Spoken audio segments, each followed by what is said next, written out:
O assunto desta noite é projetos proféticos. Agora poderíamos levar isso a este nível, mas não o farei. Para resumir a este nível, posso dizer-lhe: se você pudesse conceber um poder infinito como um grande computador, e se as atividades imaginais de todos nós, cada homem, mulher e criança no mundo, ou nos tornassem livres para mudar esta atividade a qualquer momento, então você poderá prever o futuro para este nível. Pois este nível é a manifestação ou manifestação das atividades imaginais de homens, mulheres e crianças neste mundo. Você pode provar isso em sua vida individual estabelecendo uma meta e imaginando que está no final dessa meta. Permaneça fiel ao seu objetivo, e nenhum poder neste mundo poderá detê-lo em sua peculiar vida individual. Pegue e multiplique pelo mundo, e você verá o que seria neste nível. Você verá que você e eu somos livres para imaginar coisas que estão em conflito com o propósito de Deus, e no curto prazo, podemos realizá-las. No entanto, é o propósito de Deus que é, em última análise, o único fim verdadeiro e que é realizado. Então, esta noite vamos levar isso a um nível superior. Se você deseja conhecer o seu futuro, estude a história de Jesus Cristo. Jesus Cristo é a verdadeira realização do plano profético de Deus para a redenção do homem. Tudo o que for dito sobre Jesus Cristo um dia será dito sobre você, individualmente. Tudo o que ele já experimentou, você experimentará. Jesus Cristo é apenas o cumprimento de tudo o que nos foi dito no Antigo Testamento. O Antigo é o plano, a trama, o propósito de Deus, e Jesus Cristo é o cumprimento desse propósito. Existe um princípio rabínico de que o que não está escrito nas Escrituras é inexistente. Agora, quando falam das Escrituras, eles se referem apenas ao Antigo Testamento. Não havia Novo Testamento. O drama de Jesus foi este princípio. Enquanto estou aqui esta noite, estou falando por experiência própria. Não pretendo ser outro senão o homem que você sabe que sou. Eu não sou diferente de você e apenas um homem com todas as fraquezas e limitações de qualquer homem neste mundo. No entanto, sei que esta história é verdadeira e sei que é verdade por experiência própria. As 5 palavras no final de Lucas poderiam resumir todo o Evangelho. Eles contaram o que havia acontecido. Moffitt descreve esta frase em grego, conforme ele traduziu. Eles relataram sua própria experiência. Esta noite, contarei minha própria experiência, para lhe dizer o quanto isso é verdade. Todo o drama de Cristo Jesus aconteceu na queda do homem. Não aconteceu na superfície, assim. Isso não aconteceu aqui. Portanto, ninguém acreditou nele. No final da viagem, alguns, lá apenas um remanescente, lá aceitaram-no, e os restantes rejeitaram-no porque ele não podia partilhar com o mundo o que tinha experimentado no fundo da sua própria alma. A deixa foi dada no primeiro dos evangelhos, Marcos. Aqui, somos informados do primeiro sinal a aparecer. Imediatamente os céus se abriram e ele viu o Espírito como uma pomba descendo sobre ele e então ouvimos as palavras, aparentemente vindas do espaço. Este é meu filho amado com quem estou muito satisfeito. Agora é dito, ouça com atenção. Ninguém experimentou isso, exceto Jesus. Está registrado nas Escrituras, mas ele deve ter contado isso, porque ninguém viu os céus se abrirem ou viu o Espírito como uma pomba descendo sobre ele, exceto aquele sobre quem ele desceu. Se Marcos registra isso como uma experiência, então só poderia ser uma experiência que lhe foi contada por quem a vivenciou.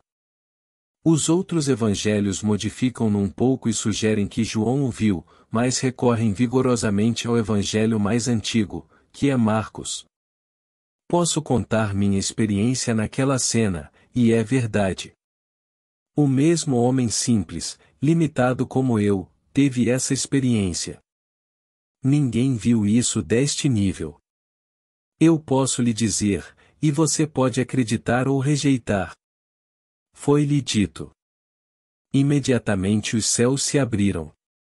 Acontece, de repente, e você não vê nada além de infinito, translucidez, expansão infinita, e pairando acima de você está uma pomba de cor bege claro, e a pomba está olhando para você e você olha para a pomba despreocupado, e está tudo ancorado em você. Ele permanece ali sobre você, aparentemente sem esforço de sua parte, e ainda assim está vivo e olhando para você. Então você automaticamente levanta sua mão, no meu caso era minha mão esquerda, e ela desce e pousa em meu dedo indicador. Levei-o até o rosto e ele me sufocou de beijos. Tive o impulso de colocá-lo na cabeça e ele me beijou e beijou. Então uma mulher à minha esquerda fez esta declaração: Ele te ama. Não ouvi nenhuma voz dizendo: Este é meu filho amado em quem me comprazo. Só ouvi a voz da mulher, e ela disse: Ele te ama, referindo-se à pomba, simbolizando o Espírito Santo. Então ela me disse: Eles, agora usando o plural, e falando de pássaros, não se aproximam do homem. E ela me deu o motivo. Para eles, somos como um intestino grosso, um intestino que consome, e nós exalam para eles um odor muito ofensivo, por isso tentam evitar o contato com o homem. Mas este perfurou esse anel de odores e passou por causa de seu amor por você. E o único sinal de eu te amo foi a demonstração ou a verdadeira demonstração física, de uma pomba me sufocando com beijos por toda a minha cabeça, orelhas e pescoço. Então eu sei que essa história é verdadeira. Posso compartilhar isso com você apenas em palavras. Você pode acreditar ou não. A escolha é sua. Somos informados em João 7 versículo 3, 8. Então seus irmãos lhe disseram: Saia daqui e vá para a Judeia, para que seus discípulos vejam as obras que você está fazendo. Pois ninguém trabalha em segredo se procura ser conhecido abertamente. Se você fizer essas coisas, mostre-se ao mundo. Pois nem mesmo seus irmãos acreditaram nele. Jesus lhes disse: A minha hora ainda não chegou, mas a hora de vocês está sempre aqui. O mundo não pode odiá-los, mas me odeia porque testifico que suas obras são más. Vá você mesmo para a festa, ou não vou à festa, porque o meu tempo ainda não chegou. Os discípulos ainda não tinham visto nenhuma demonstração do poder do qual ele falava. Nosso tempo está sempre aqui, e este tempo é curvo, e estamos andando em um círculo que é um círculo recorrente, e temos memória curta e não conseguimos lembrar das coisas que aconteceram, portanto, não podemos prever as coisas que vão acontecer, pois esta é uma roda de recorrência. Nosso tempo está sempre aqui, mas ele provou o poder da nova era e só pode descrever a satisfação desse poder da nova era, mas não pode demonstrá-lo para a satisfação de ninguém nesta era. Aqui ele fala deste poder e ele sabe, e diz-lhes com bastante firmeza: Vocês o experimentarão. Ele sabe que todos irão experimentar isso. Foi neste nível. Nesta época ninguém acreditava nisso, é fantástico demais. Ele ascende a um mundo completamente sujeito ao seu poder imaginativo. Agora, aqui está um sinal. E eu, quando for levantado da terra, atrairei todos os homens a mim. Tenho em mente o símbolo, visto, o corpo, é a terra, e eu, se for levantado desta vestimenta chamada terra, chamarei todos os homens a mim. Vejo na audiência esta noite um cavalheiro que me escreveu uma carta no sábado passado. A experiência dele precedeu a minha. Ele é muito mais jovem do que eu. Ele não parece mais velho que meu filho, que fará 39 anos em maio deste ano. Em sua carta, ele disse que isso aconteceu com ele em 1940. No meu caso, aconteceu em 1941.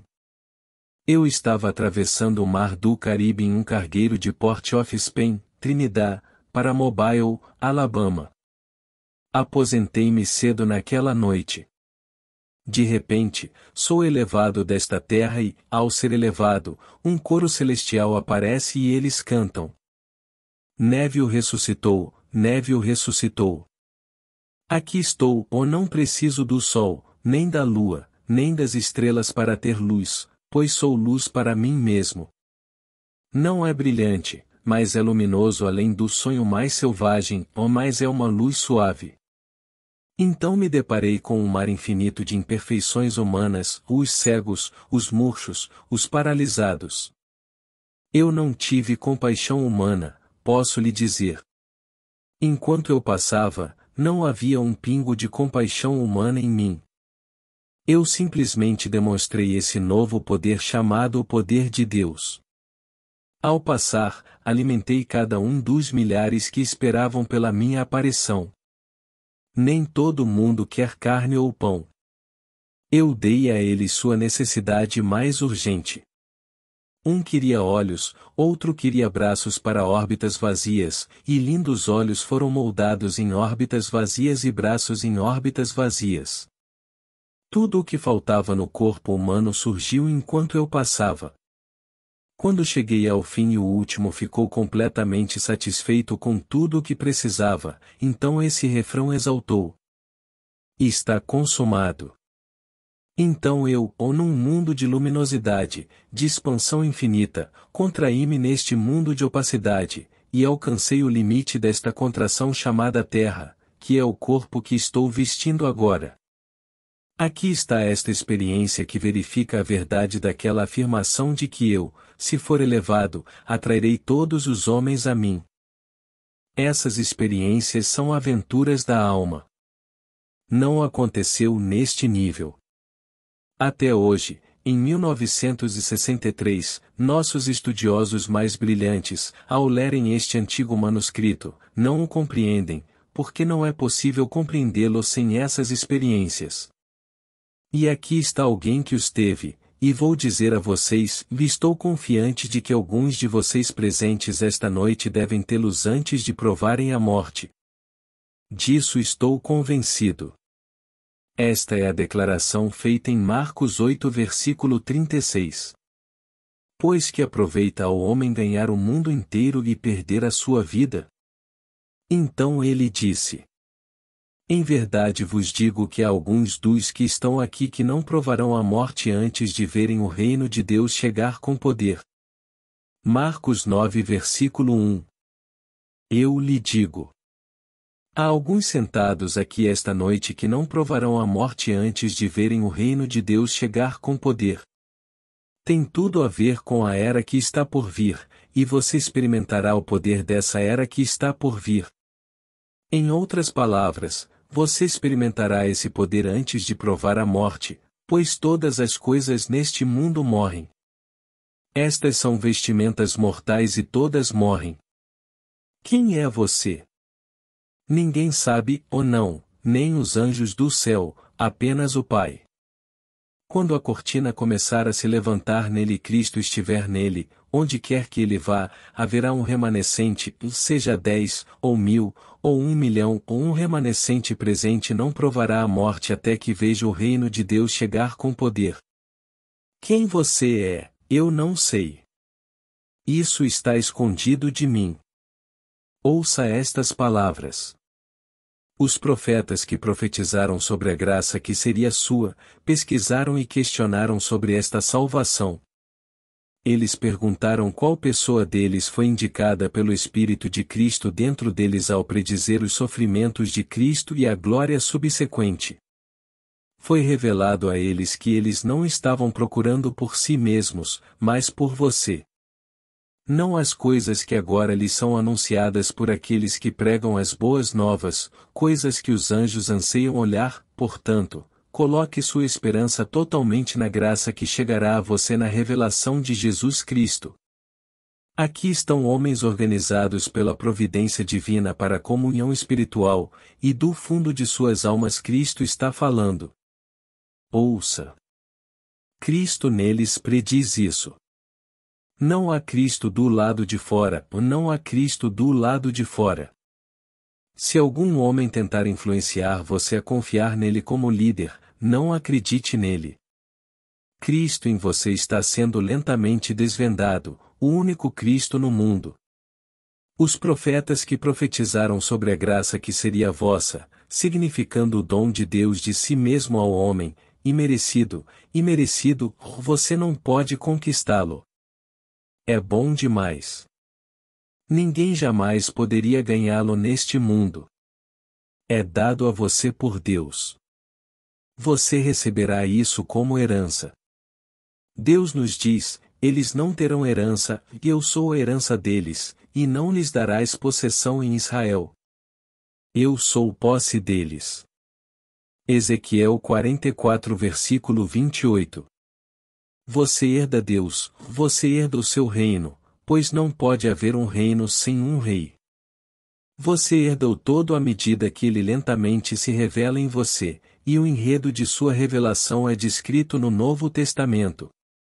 Eles examinaram as Escrituras, o Antigo Testamento, e não conseguiram encontrar o Cristo de quem lhes foi dito. Eles procuraram do começo ao fim e não conseguiram descobrir quem ele é.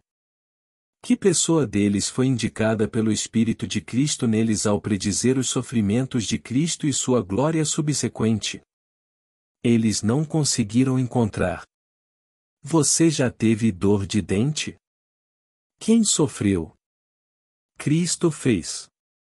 Você já foi cortado? Cristo foi cortado. Você testemunhou um amigo passar pelo portão e chorou? É Cristo chorando. Cristo sofre. Não há nada além de Cristo, e Ele é a sua maravilhosa imaginação humana. Ele sofre até o momento daquele último dia, quando começa a se revelar em você como você. E assim, o projeto profético para você, individualmente, nos é revelado no Novo Testamento. Você não pode encontrá-lo no Antigo Testamento até que ele comece a se desdobrar no Novo, e então você volta e vê onde os profetas o registraram, mas eles não conseguiram entendê-lo. Como todos nós, eles procuravam uma pessoa. De onde ele virá? Eles fizeram uma pergunta simples. Quando Cristo vier, ninguém sabe de onde ele vem. As últimas palavras que Pilatos lhe perguntou foram: de onde você vem? Ele não responde. Se ele respondeu que veio de uma determinada região, ele não está falando da vestimenta exterior, e não poderia dizer-lhes porque eles não entenderiam. Então, essa é a escritura cumprida no último livro do Antigo Testamento. De repente ele aparece em um templo e ninguém sabe de onde ele vem. Quem aparece? O Senhor. Ele aparece tão repentinamente em você que você não tem a menor ideia do que está acontecendo. Malaquias 3. E de repente você está na posse de um poder com o qual nenhum ser na terra sonha, ou maior do que qualquer poder na terra. Que poder na terra poderia pegar incontáveis olhos, mãos, braços e pernas e moldá-los em corpos perfeitos? Eles não conseguem fazer um fio de cabelo na sua cabeça. Aqui, um homem passa, indiferente à compaixão humana, e ele poderia fazer aparecer qualquer coisa que fosse urgentemente necessária. Ele está exercendo um poder. Vendo esta imperfeição humana, pergunta-se: quem pecou? Este homem ou seus pais? Nem este homem nem seus pais, mas para que as obras de Deus sejam manifestadas. O que me importou com quem pecou, quando vi os cegos e os coxos aperfeiçoados? É um mundo totalmente diferente para o qual todos estamos nos movendo. Cada ser está entrando neste mundo, e a vontade de Deus certamente se manifestará, mesmo através da cirurgia cruel da guerra. Ele fez tudo para o seu propósito, lá até os ímpios para o dia da angústia. Seu propósito é dar-nos a si mesmo, para que possamos herdar a Deus. Herdamos Deus para que possamos viver e funcionar como Deus em uma era totalmente diferente. Mas você não muda sua identidade. Eu não mudei minha identidade. Pela minha própria experiência, haverá uma descontinuidade radical de forma. A Senhora disse-me: somos para eles, os pássaros, símbolo do Espírito Santo, apenas entranhas exalando o odor mais ofensivo a estes seres de paz e de gentileza. A pomba não é apenas o símbolo da gentileza e da paz, mas também o símbolo do poder criativo de Deus. Quando ele está sufocando você de beijos, ele está transferindo para você o poder criativo de seu próprio ser. Lentamente, tudo começa a se desdobrar em símbolos e experiência mística real, e você verá que aquela área ofensiva do seu corpo será completamente transformada. Você não pode descrevê-lo para ninguém. A identidade permanece em mãos e pés, mas em que esse intestino grosso se transforma, não posso lhe dizer. Procure o intestino grosso na folha do canteiro de repolho e você verá a lagarta, mas não poderá ver a borboleta. De repente surge o estado de limite de contração ou crisálida e imóvel. Desse estado aparentemente morto surge a borboleta. Você não poderia ter previsto isso quando olhou para o intestino grosso consumindo a folha. Algo completamente diferente surge. Mãos, pés, pernas permanecem, mas o que é o intestino transformado é um poder além do sonho mais selvagem do homem. Cria sem a imagem dividida que vê. Ele não precisa de nenhuma transformação. Ela, em si, é vida. Você é a vida em si mesmo e não precisa de nada para sustentar a vida ou nenhum alimento. Sei que neste nível, quando se desfruta de uma boa refeição, pode não ser a expectativa mais desejada. Mas nessa era, você é a vida em si mesmo. Não há necessidade de qualquer substância externa. Vocês terão essas demonstrações do poder da nova era. Falo por experiência própria. Há uma estranha inversão de ordem nessas experiências. A primeira experiência registrada em Marcos é a descida da pomba. Em minhas muitas experiências místicas, essa foi a mais recente. Aconteceu no dia 1º de janeiro deste ano. Então eu não sei. Não vou especular. Ele não tem nada registrado antes disso. Quão perto de sair deste nível, não tenho a menor ideia. Não faz nenhuma diferença para mim. O mais antigo registrado em Marcos é minha última experiência. Aquelas que ele gravou do começo ao fim, foram minhas primeiras experiências. Quando ele disse: eu sou a luz do mundo, tive essa experiência. Aconteceu quando eu tinha acabado de completar 20 anos. Um mar infinito de luz líquida, e eu sou isso. Isso chega tarde na história, à medida que ele a desenrola, e o que vem primeiro é o meu mais recente. Se isso que está registrado para nós nas Escrituras é intencional ou acidental, não sei. Se o evangelista registrou isso intencionalmente e misturou as coisas para que você não questionasse como elas se desenrolariam, eu não sei. Pode ser que os pergaminhos tenham sido deslocados. Não tínhamos impressoras naquela época. Eu só sei, se eu lhe contasse a história tal como ela se desenrolou em mim, a ordem do arranjo mudaria radicalmente, porque somos todos únicos aos olhos de Deus, e as experiências viriam naturalmente de forma diferente. Meu amigo que está aqui esta noite teve essa experiência em 1940. Não creio que ele pudesse ter sido mais do que um menino na adolescência. Ele era um chefe escoteiro. Ele estava feliz com os meninos e encantado com suas realizações. Ele foi para a cama sentindo prazer com as conquistas do dia. Esta noite, ele também foi elevado ao alto e ouviu este coro celestial. Eu ouvi as palavras.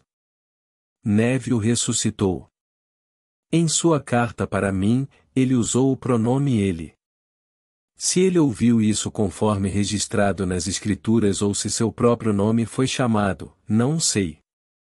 Ouvi meu próprio nome ser chamado repetidamente, e esse foi o tema deste coro celestial que crescia pelos céus. Mas porque somos diferentes aos olhos de Deus, essas experiências eternas sofreriam certas mudanças à medida que as experimentássemos individualmente. Poderíamos assistir a um concerto esta noite e ninguém aqui teria ouvido a mesma coisa. Mas espero que você ouça e acredite. Há alguns sentados aqui esta noite que não provarão a morte antes de verem o reino de Deus chegar com poder. Alguém aqui esta noite, e ele não deixou esta vestimenta de carne, provou desta experiência. Há sempre alguém, em todos os lugares, que experimentou a revelação de Cristo. Todos serão semelhantes a Cristo sem perder a sua individualidade distintiva. Ninguém falhará, porque Deus falharia, e isso é uma impossibilidade. Então eu lhe digo. Acredite neste projeto profético do qual falo esta noite.